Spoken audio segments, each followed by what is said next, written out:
গতকালই আমি বলেছি পশ্চিমবঙ্গে যে সরকারটা আছে এটা জঙ্গিদের সরকার। এর মুখ হচ্ছে সিদ্দিকুল্লাহ চৌধুরী, ফিরাদ হাকিমরা, জাভেদ খানরা, আর এর মুখোশ হচ্ছে মমতা ব্যানার্জি। এটা স্বাভাবিকভাবে নিষিদ্ধ সংগঠন সিমির প্রতিনিধি হাসান ইমরানকে যারা রাজ্যসভায় পাঠায় তাদের সরকারকে আপনি কী বলবেন? এটা তো প্রমাণিত সত্য। বাংলাদেশের জঙ্গি ভোটার লিস্টে নাম উঠছে, ভোট দিচ্ছে। পশ্চিমবাংলার সচেতন জনগণকে বলবো যে যারা ভারতপ্রেমী জনগণ, রাষ্ট্রবাদী জনগণ, তাদের ঐক্যবদ্ধভাবে এই বাংলায় এই সরকারকে, জঙ্গি সরকারকে উৎখাত করতে হবে নিজেদের এবং পরিবারের এবং বাংলার সার্বিক নিরাপত্তার স্বার্থে। নইলে আগামী দিনে বাংলায় কোনো নারী, কোনো শিশু সুরক্ষিত নয়। শতছিদ্র বাংলার বর্ডার, দীর্ঘ এলাকাতে জমি দেয়নি, বেড়া দেওয়া যায়নি, তাই প্রত্যেকের মধ্যে আতঙ্কের পরিবেশ। আমাদের সঙ্গে তো 2-4 জন সিকিউরিটি থাকে, ওদের সঙ্গেও থাকে যারা আমরা পদাধিকারী, এমপি, এমএলএ ইত্যাদি। কিন্তু সাধারণ মানুষ কোথায় যাবেন? তাদের নিরাপত্তা কে দেবে? খুব আতঙ্কের পরিবেশ বিরাজ করছে। লোক যদি ভাবেন যে জঙ্গি ধরা পড়েছে মুর্শিদাবাদে, পূর্ব মেদিনীপুরের কি? জঙ্গি ধরা পড়েছে ক্যানিংয়ে, নদিয়ার কি? তাহলে ভুল করবেন। বাড়ির দুয়ারে এসে গেছে। এর আগে আমরা দুয়ারে সরকার শুনেছিলাম, এখন দেখলাম দুয়ারে জঙ্গি। বাংলায় কি খিলাফত করার লক্ষ্য ছিল এই জঙ্গিদের? বাংলাতে খিলাফত করার লক্ষ্য ছিল এই জঙ্গিদের? খিলাফত আমি বুঝি না ঠিক, উর্দু ভাষা। আমি বাঙালি। আমি যেটা বুঝি সেটা হচ্ছে বাংলাকে বাংলাদেশের সঙ্গে যুক্ত করে ইসলামিক স্থান করার পরিকল্পনা এদের ছিল।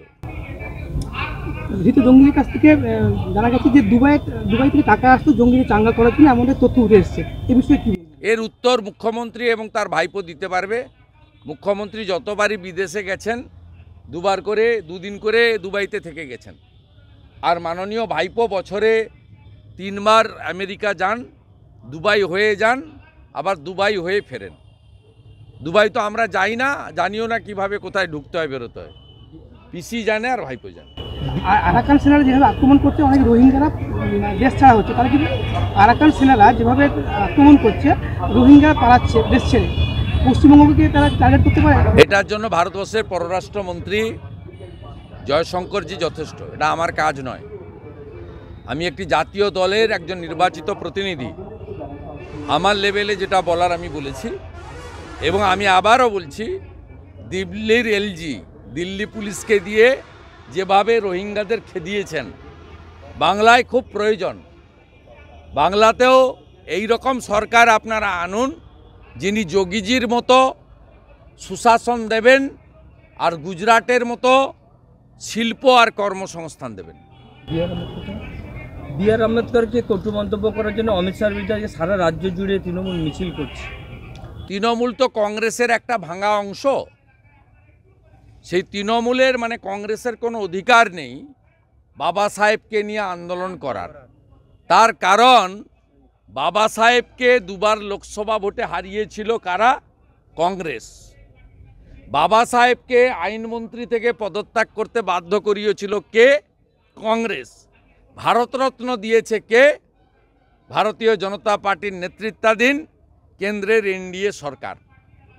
অতএব বাবা সাহেবকে যারা অপমানিত করে লোকসভাতে জিততে দেয়নি, তাদের মুখে বাবা সাহেবের বন্দনা মানায় না। ভারতীয় জনতা পার্টির নেতৃত্বাধীন অটলজির সরকার, মোদিজির সরকার প্রকৃতপক্ষে বাবা সাহেবের সম্মান, তার যে উচ্চতা, সেটা রক্ষা করার জন্য তার নীতি আদর্শ নিয়ে কাজ করেছেন। আর কংগ্রেসের মুখে এসব বড় বড় কথা মানায় না। কংগ্রেসের 50 বছরের রাজত্বে 77 বার সংবিধান সংশোধন করেছেন। অতএব কংগ্রেস বা কংগ্রেসের ভাঙা অংশ তৃণমূল, তাদের মুখে এসব জিনিস মানায় না। আর পশ্চিম বাংলায় সবচেয়ে বেশি অত্যাচারিত তফসিলি সম্প্রদায়, সবচেয়ে বেশি অত্যাচারিত।